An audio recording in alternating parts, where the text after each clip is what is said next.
आ जाओ भाई, अब राजस्थान रॉयल्स की एक बार थोड़ी सी देख रेख कर ली जाए, स्वॉट एनालिसिस कर ली जाए, इनकी स्ट्रेंथ वीकनेस और अपॉर्चुनिटीज़ के साथ थ्रेड्स की बात करेंगे। अभी तक तो 4-5 टीमों की कर ली है, राजस्थान आपकी फेवरेट है तो इसको थोड़ा विस्तार से करेंगे और बिना बायसनेस के। बिना बायसनेस के, आई प्रॉमिस, बिना बायसनेस के। ठीक है, प्रवीण चलो। भाई ने जैसा किया ना, मैंने तो नहीं करा था। पॉइंट ज्यादा दिए ना नेमई को। पॉइंट तो एकदम जायज दिए थे भाई चलो साहब। ठीक है, वो तो कमेंट्स में बताएंगे ठीक हमारे है, व्यूअर्स। ठीक है, चलो आ जाओ फटाफट करते हैं। स्ट्रेंथ की बात करते हैं। स्ट्रेंथ क्या नज़र आ रही है इस बार राजस्थान रॉयल्स की आईपीएल 2025 में? सबसे बड़ी स्ट्रेंथ प्रवीण उनके रिटेंशंस। आई मीन मेरे मेरे हालांकि नजर में रिटेंशन पे गालियां भी खाई थी राजस्थान ने। देखो, रिटेंशन पे गालियां पता है क्यों खाई? क्योंकि आपने पैसा ज्यादा दिया। आपके पास हालांकि ऑप्शन नहीं था, आप कम पैसा नहीं दे सकते थे। बीसीसीआई की लिमिट थी 18-14 तो आपने फिर उतना ही पैसा आपको देना था। केकेआर ने जैसे रिंकू सिंह और वरुण चक्रवर्ती को पैसा कम दिया, लेकिन उनके बजट से तो उतना पैसा कटा ही है ना, तो वो ऑक्शन में तो कम ही पैसा लेकर के गए। हालांकि उन्होंने प्लेयर्स की वैल्यू थोड़ी सी कम कर दी, कम पैसा देकर के। तो केकेआर ने भी अच्छी गेम खेली। आगे चल के प्लेयर्स की जो इंक्रीमेंट होगी वो उसी बेसिस पे होगी। लेकिन अब आरआर के जो प्लेयर्स हैं, हमने इनको तो दिल खोल के पैसा दिया है, तो फिर इनकी इंक्रीमेंट भी इसी बेसिस पे होगी। लेकिन ये जो रिटेंशन है ना Praveen, one of the best retention है। क्योंकि देखो, एक जॉस बटलर वाली बात उसको बाद में करेंगे, इसको अभी हटा देते हैं। बाकी यशस्वी जायसवाल जिस टीम में होंगे, सितारे होंगे। Sanju Samson captain, leader, legend. उसके बाद आपको रियान पराग देखने को मिलेंगे, 600 रन पिछले season. Dhruv Jurel emerging star. Shimron Hetmyer, मैं तो कहूंगा फिनिशर आपने अपना सॉर्ट कर लिया, क्योंकि बहुत सारी टीम्स के पास फिनिशर है ही नहीं है। और जिनके पास फिनिशर नहीं होता है ना इंडियन प्रीमियर लीग में, हमने देखा उनकी क्या हालत होती है।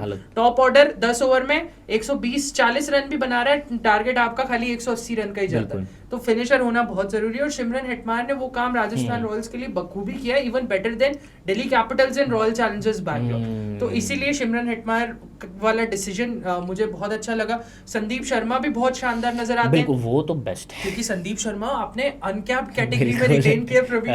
4 करोड़ में मैं तो कहता हूँ संदीप शर्मा का मिलना it's nothing less than getting a diamond in may be 2000-1000 rupees. तो उस तरह की चीज हो गई। तो इसीलिए मुझे रिटेंशंस बहुत अच्छे लग रहे हैं। हालांकि कुछ फैंस मेरे को कहेंगे गालियां देते हुए कि जॉस बटलर को नहीं किया, शिमरन हेटमायर को कर लिया। पर मैं कहूंगा कि जॉस बटलर वाला स्किल सेट तो है अभी भी टीम में। वो वाला एक्सपीरियंस ना हो, लेकिन वो वाला स्किल सेट जरूर है हमारी टीम में। तो इसीलिए संदीप शर्मा, माफ कीजिए, शिमरन हेटमायर को आपने रिटेन किया होगा जॉस बटलर। इनफैक्ट मैं तो यही चाहता कि दोनों को ही कर लेते आप, लेकिन क्योंकि कॉम्बिनेशन ये ज्यादा बेटर बैठ रहा था। और ना भूलें कि हमने उनके लिए ऑक्शन में बिड किए हैं, 10-12 करोड़ तक बिड किए। हमारा बजट 40-45 करोड़ था। तो आरआर चाहती थी कि हम इनको ले आए, चाहे हमारा पूरा बजट भी क्यों ना बिगड़ जाए। तो इस तरह की हम एग्रेसिव थे जॉस बटलर के पीछे, लेकिन कॉम्बिनेशन वाइज शिमरन हेटमायर को रिटेन करना ज्यादा बेटर था। तो रिटेंशन सबसे बड़ी आरआर की स्ट्रेंथ है। उसके बाद बैटिंग डेप्थ, जो पिछले साल तक हमको नहीं देखने को मिल रही थी। 6 नंबर, मतलब 6 नंबर तक बैटिंग थी। इस बार हमारे पास 7 नंबर पे वनिंदु हसरंगा और 8 नंबर पे जोफ्रा आर्चर। 300 के स्ट्राइक रेट से आजकल तो रन बनाते हैं। बिल्कुल। तो पिंच हिटर नहीं रहे, रेगुलर हिटर हो गए आजकल तो वो। Regular allrounder. तो जोफ्रा आर्चर और वनिंदु हसरंगा से जो बैटिंग डेप्थ आ रही है ना, इनफैक्ट आप इम्पैक्ट प्लेयर में शुभम दुबे को ला सकते हो। तो ये मेरे को एक बहुत बड़ी स्ट्रेंथ दिखती है। और साथ ही एक और स्ट्रेंथ है हमारी स्पिन बॉलिंग, है ना, क्योंकि आप देखें कि हमारे पास बहुत शानदार स्पिन डुओ है वानिंदु हसरंगा और महेश तीक्ष्णा का, having Kumar Sangakkara as the director of cricket as well. तो ये श्रीलंकन कॉम्बिनेशन ये कमाल कर सकता है प्रवीण। तो युजवेंद्र चहल और रविचंद्रन अश्विन जितना बड़ा नाम तो नहीं है, लेकिन उनकी तरह काम जरूर करके दे सकता है। तो हमने इस बार इसी चीज पे फोकस किया कि नाम चाहे छोटा जरूर हो, काम अच्छा हो जाए। तो इसीलिए दर्शन छोटे नहीं होने चाहिए। हाँ, दर्शन छोटे नहीं होने चाहिए। वनिंदु हसरंगा, महेश तीक्ष्णा alongside Kumar Sangakkara is going to be very very deadly spin combination. I think one of the best, जितनी भी टीम्स हैं इस सीजन उनमें one of the best. KKR का भी अच्छा लगता है, सीएसके का भी अच्छा लगता है, बट आरआर का भी definitely one of the best spin department. और ना भूलें कि कुमार कार्तिकेय भी हैं। वो क्या बॉलिंग डालते हैं वो उनको भी नहीं पता होता। वो कभी सीम अप डाल देते, कभी लेग स्पिन डालते, कभी ऑफ स्पिन डालते हैं। गुगली भी आती है, उनको टॉस डब भी डालते हैं। बहुत सारे ऑप्शंस हैं उनके पास। तो कुमार कार्तिकेय भी one of the very good prospects. तो इसीलिए मुझे लगता है कि ये सबसे बड़े रिटेंशन है। तो स्ट्रेंथ की तो बात कर ली कि बैटिंग भी काफ़ी अच्छी दिख रही है, वहाँ पर आपको बॉलिंग भी कहा जाए तो बड़ी बैलेंस नज़र आ रही है। पेस बॉलर भी आपके पास काफ़ी अच्छी है। स्पिन डुओ की हमने बात कर ही ली, श्रीलंका लंकन पूरी जोड़ी दिखेगी। लेकिन वीकनेस पे आते हैं, तो वीकनेस थोड़ा अपनी टीम की वीकनेस निकालने में ना थोड़ी सी परेशानी होती है, दिल पे पत्थर रख के निकालना पड़ता है, तो निकालिए। लेकिन एज प्रॉमिस बायस नहीं करना, इसलिए एक वीकनेस में आपको ठीक है। देखो, सबसे पहली वीकनेस है हमारा फास्ट बॉलिंग डिपार्टमेंट, जहां पर हमारे पास जोफ्रा आर्चर और संदीप शर्मा, ये दो बड़े नाम है। और उसके बाद प्लेयर्स भले ही अच्छे हों, लेकिन परफॉर्मेंसेस अभी तक उतने खास नहीं रहे। तुषार देशपांडे इंडिया खेल चुके हैं, प्रवीण कैप्ड इंडियन प्लेयर हैं, उस हिसाब से उनको पैसा भी मिला है। लेकिन तुषार देशपांडे की जब हम इकोनॉमी की बात करते हैं, तो इकोनॉमी थोड़ा सा महंगी रहती है, कर देती है आरआर फैंस को। तो तुषार देशपांडे भी वन ऑफ द प्लेयर्स जो कि इस फास्ट बॉलिंग डिपार्टमेंट के थोड़े से इनएक्सपीरियंस प्लेयर है, हालांकि अच्छे हैं लेकिन इनएक्सपीरियंस प्लेयर है। Akash Madhwal on the other hand उतना ज़्यादा मैं कहूँगा कि उनको उतना ज्यादा एक्सपोजर नहीं मिला जैसा तुषार देशपांडे को मिला है, लेकिन बॉलिंग उन्होंने अच्छी कराई है। तो एक्सपीरियंस की कमी डेथ ओवर में तो काफी अच्छे हैं तुषार देशपांडे से, तो आई थिंक फार बेटर आपको आकाश मधवाल नजर आते हैं। लेकिन अगेन वो एक्सपोजर नहीं मिला है, तो एक्सपीरियंस की थोड़ी कमी आपको नजर आएगी। आप लोग दे देना एक्सपोजर। हाँ, क्योंकि शेन बॉन्ड भी है टीम में। बहुत अच्छी बात की प्रवीण ने कि शेन बॉन्ड भी है टीम में, तो ग्रूम करने के बहुत अच्छी अपॉर्चुनिटी। और ना भूले प्रसिद्ध कृष्णा को हमने ग्रूम किया था, आवेश खान, जो कि आरआर में आने से पहले वो जो पिटाई खाने वाले बॉलर्स की कैटेगरी में आ गए थे। बोलना नहीं चाहिए ऑन कैमरा, लेकिन welcome to a bowlers academy हो गया था उनका। प्रवीण समझ गया, आप लोग भी समझ गए होंगे। तो इस कैटेगरी में आने के बाद माफ कीजिए आवेश खान ने बहुत अच्छा कमबैक किया अंडर शेन बॉन्ड, और इस साल भी शेन बॉन्ड है हमारे साथ, और तुषार देशपांडे भी, आकाश मडवाल भी है, जोफ्रा आर्चर, संदीप शर्मा पे तो कोई डाउट नहीं है। तो ये एक पोटेंशियल वीकनेस है, लेकिन इसको क्योर किया जा सकता है अंडर शेन बॉन्ड। तो कुछ एस्पेक्ट्स में तो मैं ये बोलूंगा कि हमारा एक तरह से आप इसको स्ट्रेंथ ही ले लो कि हमारा कोचिंग स्टाफ हमारी बहुत बड़ी स्ट्रेंथ है, क्योंकि राहुल द्रविड़ आपको देखने को मिलेंगे, कुमार संगकारा, शेन बॉन्ड, विक्रम राठौड़, दिशांत याग्निक, बहुत शानदार आपके वो फील्डिंग कोच रहे इतने सालों तक। और एक इनसाइडर और दे देता हूँ, डैनियल क्रिश्चियन भी है इस साल हमारे पास, जो कि एक टॉप क्लास ऑलराउंडर रह चुके हैं ऑस्ट्रेलिया के लिए। तो अभी तक ऑफिशियल नहीं हुआ है, लेकिन डैन क्रिश्चियन आपको देखने को मिलेंगे। और ये इनसाइडर न्यूज है, खाली क्रिकेट एडिक्टर आपको बता रहा है ये न्यूज, है ना। तो मैं तो कहूंगा कि ये वन ऑफ द स्ट्रेंथ्स है जो कि हमारे वीकनेसेस को ओवर पावर कर सकती है, जो हमारा कोचिंग स्टाफ है। और उसके अलावा जो जेन्युइन वीकनेसेस है Praveen, apart from fast bowling department, वो वन ऑफ द वीकनेसेस ये है कि हमारे पास बैकअप्स की कमी। चाहे आप ओवरसीज प्लेयर्स की बात कर लें, चाहे आप इंडियन प्लेयर्स की बात कर लें, वहाँ आपको ओवरसीज में 6 आपको ओवरसीज प्लेयर्स नजर आएंगे।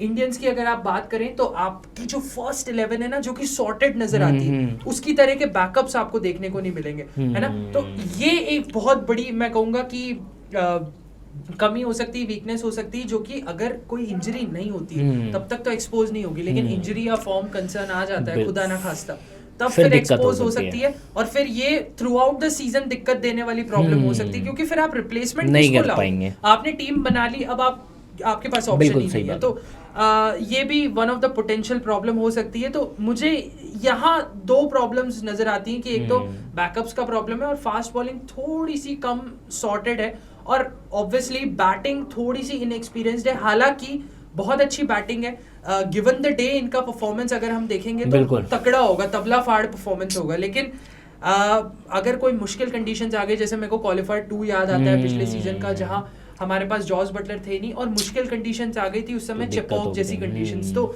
थोड़ा सा बैटिंग लाइनअप को मुश्किलों का सामना करना पड़ा था। कम स्कोर पे हम लोग अनफॉर्चुनेटली रुक गए थे, तो वो इनएक्सपीरियंस वहाँ ट्रबल कर सकता है आपको बड़े मैचेस में। बाकी आपकी बैटिंग लाइनअप सॉर्टेड है, लेकिन जब इनएक्सपीरियंस जब बड़े मैचेस होंगे ना, तो आपको ट्रबल कर सकता है। तो बैकअप्स, इनएक्सपीरियंस और फास्ट बॉलिंग डिपार्टमेंट, ये वीकनेसेस। अब अपॉर्चुनिटीज़ पे आ जाते हैं फटाफट। तो अपॉर्चुनिटीज़ तो बहुत मेरे को नज़र आ रही है इस बार राजस्थान के लिए, आपकी नज़र में क्या है? मैं तो फिर बता दूंगा। One of the opportunities Praveen, young players, जो आरआर की लेगेसी रही है यंग प्लेयर्स को आगे कैरी करने की, है ना। चाहे अजिंक्य रहाणे हो, उनका नाम हमने बनाया था, रविंद्र जडेजा का नाम बनाया था, यूसुफ पठान का नाम बनाया था। उसके बाद जो करंट जनरेशन है उसमें यशस्वी जायसवाल का नाम बनाया, संजू सैमसन और रियान पराग, जिससे हर एक इंसान क्रिकेट फैन फेड अप हो गया था कि इसको क्यों मौका दिया जा रहा है। उसका भी नाम आरआर ने कहा कि भाई हम बना करके कर दिखाएंगे, देंगे। और उन्होंने प्रूव करके दिखाया। तो आपकी जब लेगेसी रही हो ना यंग प्लेयर्स को ऊपर तक पहुंचाने की, तो आप उसको जरूर कंटिन्यू रखना चाहेंगे। और यंग प्लेयर्स की बात करें तो इस बार हमारे पास बहुत यंग प्लेयर्स की कोई कमी नहीं है। जहाँ 42 साल के MS धोनी इस साल IPL में शिरकत तो करेंगे, वहाँ 13 साल का वैभव सूर्यवंशी इस साल IPL में शिरकत करेगा। और वो कहते हैं ना कि जब वैभव सूर्यवंशी पैदा भी नहीं हुए थे उससे पहले CSK ने ट्रॉफी जीत ली थी। संजू सैमसन ने इसका जवाब भी अच्छा दिया कि वो भी जीत लेगा आपके रिटायरमेंट से पहले। तो बहुत अच्छा मौका है इन यंग प्लेयर्स के पास प्रवीण अपने आप को प्रूव करने का। आपको युद्धवीर सिंह चरक देखने को मिलेंगे, वो बहुत अच्छे प्लेयर है। शुभम दुबे देखने को मिलेंगे जिनकी कुछ झलकियां आपको पिछले सीजन देखने को मिली। वैभव सूर्यवंशी की बात मैंने पहले ही कर दी। तुषार देशपांडे और आकाश मधवाल को ग्रूम किया जाना बाकी है। कुमार कार्तिकेय भी आपको देखने को मिलेंगे। अशोक ने बहुत ज्यादा इंप्रेस किया क्योंकि लगातार 145 158 कर रहे हैं। और प्रवीण आप स्काउट्स की भी तारीफ करेंगे कि हर साल एक ऐसा बॉलर आ रहा है जो 145 158 कर रहा है ना। आप कुलदीप सेन लेके आए थे इससे पहले, इस बार अशोक को लेकर के आए। तो आप हमेशा उन प्लेयर्स को टारगेट कर रहे हैं जो पोटेंशियली इंडिया को भी आगे चल के बेनिफिट कर सकते हैं, और आरआर को तो खैर करेंगे ही। तो इसीलिए मुझे लगता है कि ये बहुत बड़ी अपॉर्चुनिटी होने वाली है इन यंग प्लेयर्स के लिए। हालांकि ये बेंच स्ट्रेंथ है, लेकिन अगर इनको मौका मिलता है तो अपने आप को प्रूव करने का इससे बड़ा मंच मेरे को लगता है कि अशोक कुमार एक सरप्राइज पैकेज हो सकता है, जैसे कि मयंक यादव हुए थे, वैसा इनफैक्ट वो कुलदीप सेन भी सरप्राइज पैकेज हुए थे। और मैं आपको ये एक चीज ये भी बता दूं प्रवीण कि this is not for the first time कि अशोक हमारी टीम से जुड़े हैं। एज अ नेट बॉलर भी हमारे साथ काम कर चुके हैं वो पहले, तो आरआर उनकी स्ट्रेंथ्स को समझता है और इसीलिए उनको टीम में शामिल किया गया। तो ये यंगस्टर्स के लिए जो अपॉर्चुनिटी है बहुत बड़ी अपॉर्चुनिटी होने वाली है। और एक और प्लेयर जिसका मैं नाम लेना चाहूंगा जिसके पास बहुत बड़ी अपॉर्चुनिटी अपने कमबैक के लिए, क्योंकि वो अपनी कमबैक की स्टोरी लिख रहे हैं, वो है नीतीश राणा। क्योंकि आप देखो कि एक तो नंबर 3 हमारा पूरी तरह से खाली है। अगर उनको ओपन कराते हैं तो उनके लिए ओपनिंग पोजीशन खाली है, उनको 3 पे खिलाते हैं तो नंबर 3 आई थिंक सूटेड 3 ज्यादा सूटेबल लगेगा उनके लिए। तो नीतीश राणा के लिए बहुत बड़ी अपॉर्चुनिटी हो जाती है कि वो आए, अपने आप को एक्सप्रेस करें और अपने आप को प्रूव करके दिखाएं। क्योंकि केकेआर जहां वो एक सीजन पहले केकेआर के कैप्टन थे, वहां पिछले सीजन शायद ये भी लोग भूल गए थे कि ये बेंच स्ट्रेंथ पे भी है क्या। तो नीतीश राणा के पास बहुत बड़ा चांस है अपने आप को प्रूव करने का। और क्योंकि अब उनको लगातार 14 के 14 और may B I would say कि 16 या 17 मैचेस भी खेलने को मिलेंगे, तो नीतीश राणा के लिए बहुत बड़ी अपॉर्चुनिटी। और ना भूलें उनको जॉस बटलर के शूज फिल करने। तो नीतीश राणा अपनी अच्छी स्ट्राइक रेट से और जो एंकर करने की इनिंग है, इनिंग को एंकर करने की कैपेबिलिटी है, वो करके दिखाएं अगर राजस्थान रॉयल्स के लिए, तो एक बार फिर से वो लाइमलाइट में आ सकते हैं। और पूरी टीम के लिए भी बड़ी अपॉर्चुनिटी है, क्योंकि आप देखिए कि लगातार पिछले 3 सालों से ये प्लेऑफ में जा रही है, लेकिन वो फाइनल जो ट्रॉफी उठाने की बारी आ रही है ना, तो वहाँ पे कहीं ना कहीं पीछे रह जा रही है। तो आई थिंक ये बड़ा अच्छा चांस होगा। इस बार टीम भी बड़ी अच्छी लग रही है, बैलेंस टीम नज़र आ रही है। बस अगर कुछ इंजरी वगैरह ना हो तो आई थिंक बड़ी अच्छी टीम है। और ये इस बार फाइनल का वो किला जो फतेह है ना, वो करना जरूर चाहेगी। लेकिन अब थ्रेट्स की बात कर लेते हैं। वीकनेस अपॉर्चुनिटीज हो गई बात, लेकिन थ्रेट्स क्या होने वाले हैं इस बार IPL 2025 में राजस्थान के लिए? सबसे बड़ा थ्रेट तो प्रवीण एक्सपेक्टेशंस, क्योंकि आप देखो कि आपने खुद ही बोल दिया कि जिस तरह से हम परफॉर्म करते आ रहे हैं पिछले कुछ सीजन्स में, मतलब हमने स्टैंडर्ड सेट कर दिया कि आपको सबसे पहले तो आप देखो कि 2022 में आप फाइनल गए, 2023 में हमारी बहुत खराब किस्मत, हम 5th नंबर पे एंड किए, 2024 में वापस आप नंबर 3 पर एंड किए। वहां पे भी आप विश्वास, आप लोग पता नहीं दूसरे फैंस भूले नहीं भूले, मेरे को तो याद है कि हमारे 10 मैच में 18 बिल्कुल और जो मुझे तो लग रहा था टॉप पे फिनिश करोगे, टॉप पे फिनिश करेंगे, और वो हर बार की कहानी हो गई प्रवीण, उसको तो छोड़ ही दो। लेकिन जो एक मैच हम हारे थे ना, वो हम हारे थे, राशिद खान ने आखिरी बॉल पे चौका मारा था। वो आखिरी बॉल पे अगर चौका नहीं लगता तो हमारे 10 मैच में 20 पॉइंट यानी 10 में से 10 विक्ट्रीज होती थी। तो आप सोचो कि कितनी बड़ी बात है। तो हमने जो स्टैंडर्ड सेट किए उन एक्सपेक्टेशंस को मीट करना कोचिंग स्टाफ और संजू सैमसन के लिए एक चैलेंज होगा, क्योंकि इस बार कंपैरेटिवली उतने बड़े नाम आपको देखने को मिलेंगे टीम में। तो इसीलिए मुझे लगता है कि ये बहुत बड़ा चैलेंज टीम में, और ये बहुत बड़ा थ्रेट है कि आप अपनी ही एक्सपेक्टेशंस के तले दब ना जाए। तो मैं चाहूंगा कि टीम बहुत अच्छा परफॉर्म करे, लेकिन ये one of the potential threats. और मुझे भी कहीं ना कहीं थोड़ा सा मिडल ऑर्डर में ये लग रहा है कि अगर रियान पराग का जिस तरीके से पिछले 2 सीजन में बल्ला चला है, अगर मे बी वो कहीं फेल हो जाते हैं तो फिर थोड़ी सी दिक्कत आ, तो वो कहीं ना कहीं एक थ्रेट है कि अगर रियान पराग कहीं पीछे अपनी चले जाए तो वो थोड़ी सी दिक्कत है। मैं तो कहूँगा कि आगे ही जाए तो वो, अगर तो इंडिया इंतजार कर रहा है उनका, और वो चाहेंगे कि देखिए पिछली बार जब T20 वर्ल्ड कप हुआ था उन्होंने अपनी नाराजगी जताई थी कि मैं वर्ल्ड कप नहीं देख रहा, थोड़ा सा रूड था वो, लेकिन उन्होंने कहा था कि मैं वर्ल्ड कप नहीं देख रहा क्योंकि मैं चाहता था कि ब्लू जर्सी में मैं रिप्रेजेंट करूं। 26 आने वाला उसमें तो अब उनके पास मौका है कि 25 अच्छा खेलो, 26 में अपनी टिकट कटा लो, अपने घर में ही रहना है वो तो वहीं देखते फिर कैसा रहा। थ्रेड्स की बात कर लिया, अब आ जाते हैं प्लेइंग 11 पे, और उसके बाद तो सबसे इंटरेस्टिंग रहेगा ही हमारा रेटिंग का सेगमेंट। तो पहले प्लेइंग 11 देख लेते हैं। तो प्लेइंग 11 कैसी चल रही है? Playing 11 Praveen Sanju Samson captain leader legend opening alongside Yashasvi Jaiswal, जिनके पास एक बार फिर से आरआर के लिए स्टार बनने का मौका है। नंबर 3 पर नीतीश राणा, बहुत बड़ी अपॉर्चुनिटी। नंबर 4 पर रियान पराग, एक बार फिर से टीम रिलाय करेगी उनके ऊपर। नंबर 5 पर सिमरन हेटमायर या फिर ध्रुव जुरेल, वो आप लेफ्ट राइट कॉम्बिनेशन के लिए 5-6 पर सेट कर सकते हो।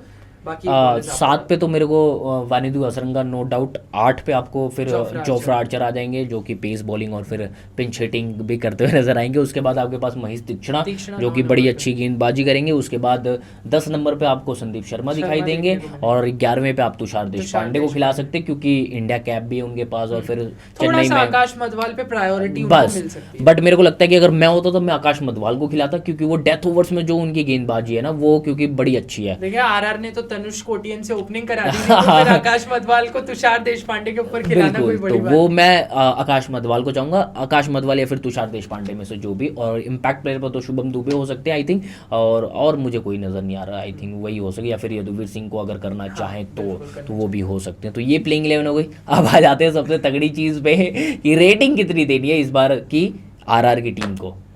बहुत डिफिकल्ट है तभी तो अपनी खुद की टीम को रेट करना होता है ना तो एक बायस आ जाता है, लेकिन एज प्रोमिस्ड बायस तो नहीं करना नहीं है। तो मुझे लगता है कि 7.5 वुड बी रियली डिसेंट, क्योंकि आप देखो कि प्रॉब्लम्स हैं। अगर आप ऊपर से देखोगे तो फर्स्ट प्लेइंग 11 शायद से ये वन ऑफ द बेस्ट है, टॉप 4 में एंड करने वाली फर्स्ट प्लेइंग 11 है। लेकिन क्या हो अगर फास्ट बॉलिंग क्लिक ना कर पाए क्योंकि संदीप और जोफ्रा है। उसके बाद क्या हो अगर आपका इनएक्सपीरियंस थोड़ा सा एक्सपोज हो जाए, है ना। क्या हो अगर आपको बैकअप्स की जरूरत पड़ जाए। तो इन 3 चीजों को देखते हुए मुझे यहाँ पर 2.5 पॉइंट काटना पड़ रहा है राजस्थान रॉयल्स का, और उम्मीद है कि मैंने बिल्कुल बिना बायस के ही जजमेंट दिया इतना है, तो भाई 7.5 तो इसीलिए मुझे लगता है कि आरआर डेफिनेटली अच्छा करेगी। प्रवीण मैं भी एग्री करता हूँ, होपफुली आप भी एग्री करोगे इस बात से, क्योंकि बहुत अच्छी फर्स्ट 11 नजर आ रही है। लेकिन क्योंकि कुछ प्रॉब्लम्स हैं तो 7.5 I think would be the best. हवा में उछलने से बेटर है हम थोड़ी सी कम रैंकिंग दे दें, बाद में अच्छा करेंगे तो फिर मे बी 9-10 जैसा भगवान चाहे। बिल्कुल मैंने तो एक्सपेक्ट करा था कि आप 8 से ऊपर देंगे, 9 के करीब जाएंगे, लेकिन मैं दे देता हूँ।